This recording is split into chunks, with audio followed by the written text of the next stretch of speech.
আসসালামু আলাইকুম, সবাই কেমন আছেন? আশা করি ভালো আছেন। আজকে আপনাদের সঙ্গে শেয়ার করব একটি নাস্তার রেসিপি। নাস্তাটি বানানোর জন্য লাগছে আটা।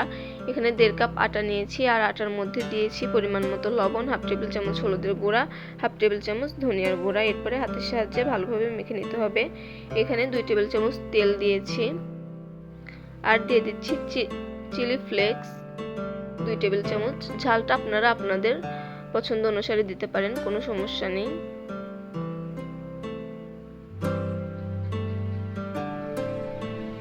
আটাটা যখন হাতের মধ্যে নিয়ে মুঠ পাকালে এরকম দলা পেকে যাবে, আবার হাত দিয়ে চাপ দিলে ভেঙে যাবে, তখন বুঝে নিতে হবে আটাটা মাখা হয়ে গেছে পারফেক্টভাবে। এরপরে নর্মাল তাপমাত্রার পানি দিয়ে একটা ডো তৈরি করে নিতে হবে।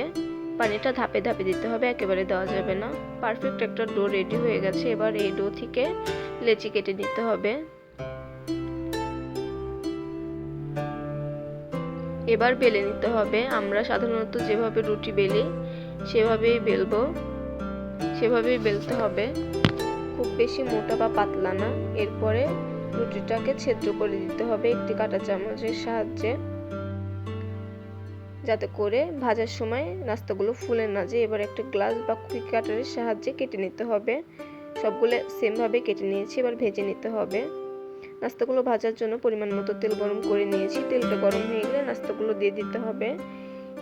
এরপর যে চুলার আঁচটা থাকবে মিডিয়াম টু লো এর মাঝামাঝি। নাস্তাগুলো উল্টে পাল্টে গোল্ডেন ব্রাউন কালার করে ভেজে নিতে হবে।